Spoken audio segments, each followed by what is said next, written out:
नमस्कार।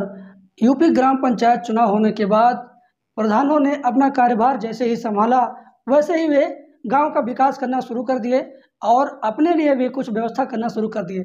लेकिन ऐसे में बीच में एक खबर ऐसी आई है जिसमें 250 प्रधानों की प्रधानी चली जाएगी और प्रधानी जाने के बदले में उन्हें कुछ भी नहीं हासिल होगा। उनके प्रधानी जाने के बाद अब उनको कौन सा रोजगार करना है, क्या करना है, इसके बारे में कुछ नहीं बताया गया है। और ऐसे समझियो कि 250 प्रधानों की प्रधानी चली जाएगी। अब इसमें से बहुत सारे प्रधान ऐसे हैं जो हेडेक लेकर के बैठे हुए हैं और कुछ तो ऐसे हैं जो इतना ज़्यादा खर्च कर दिए थे प्रधानी चुनाव जीतने के लिए कि पूछिए मत। कुछ लोग ऐसे भी थे जो अपने ज़मीन जायदाद बैंक बैलेंस को दांव पर रख करके प्रधानी चुनाव लड़े थे और जीते भी थे। कुछ लोग तो खेतों में जा करके मजदूरों किसानों का हाल चाल लेते थे और साइड से 500 के नोट भी थमा देते थे। चुनाव प्रचार के दौरान चुनाव जीतने के लिए इतने ज़्यादा पैसे खर्च किए, सरकार द्वारा निर्धारित खर्च तो किए ही किए, साथ में गलत तरीके से चोरी छुपे इतना ज़्यादा खर्च किए, भंडारा किए, लोगों में पैसे बांटे, कंबल बांटे, गरीबों का मसीहा बन गए, लोगों की मदद करने लगे, चौराहे पर चाय की दुकानों पर खूब ज़्यादा खर्च होने लगा। तमाम तरह की व्यवस्था गांव में चुनाव जीतने से पहले चुनाव के लिए करने लगे। तो मैं आपको बताना चाहता हूं, ऐसे लोग जो सिर्फ और सिर्फ कमाने के उद्देश्य से चुनाव लड़े थे और चुनाव जीतने के लिए मदिरा पिलाना, मांस खिलाना, तमाम तरीके का भोज कराना, कुछ मोहल्ले में, कुछ वार्ड में कुछ लोगों को ठेके पर वोट के लिए ठेका दे देना, इस तरीके का भी कृत्य कुछ लोगों ने किया था।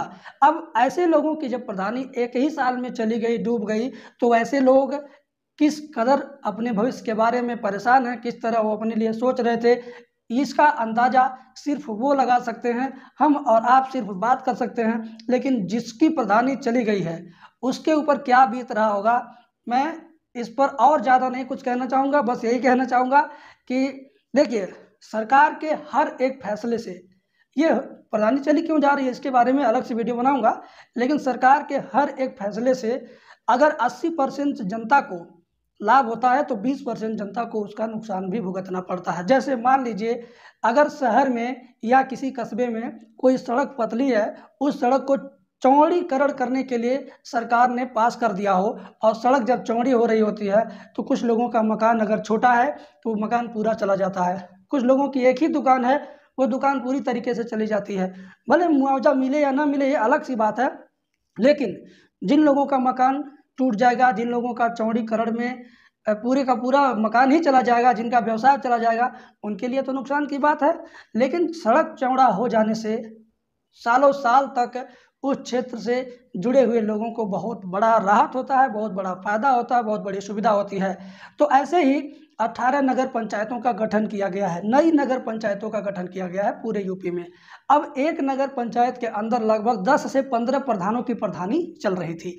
अब 10-15 प्रधानों की प्रधानी समाप्त करके उस एरिया को एक नगर पंचायत घोषित कर दिया गया है, जिसकी प्रक्रिया बहुत जल्द 2-4 हफ्ते में शुरू होने वाली है।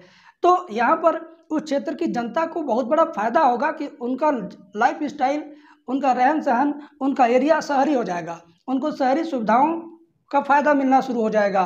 सड़कें अच्छी होंगी, कच्ची सड़कें कहीं नहीं रहेंगी, सिर्फ पक्की सड़कें और इंटरलॉकिंग सड़कें रहेंगी, लाइटें भी अच्छी लग जाएंगी। तो उस एरिया के समस्त जनता जनार्दन के लिए तो अच्छी बात है। लेकिन जिनकी प्रधानी चली गई, जिन्होंने खूब ज़्यादा खर्चा किया था कि खूब ज़्यादा हम धन उगाही करेंगे 5 साल के प्रधान बन करके, अब उनके लिए संकट ही संकट है। तो इस पर एक डिटेल वीडियो में लेकर आने वाला हूं। अचानक मुझे पता चला तो मैंने आपको बताना उचित समझा। इस पर डिटेल वीडियो लाऊंगा कि किन किन नगर किन किन प्रधानों की प्रधानी चली गई, कहाँ कहाँ नगर पंचायत घोषित हो गया है और अब ये क्या करेंगे।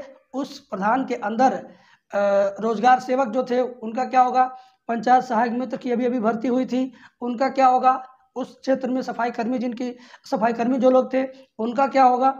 तो तमाम लोग जो पंचायती राज विभाग से जुड़े थे, अब उन विभाग से जुड़े हुए लोगों का नगर पंचायत में कोई ज़रूरत पड़ेगी कि नहीं पड़ेगी, इसके बारे में डिटेल वीडियो आने वाला है।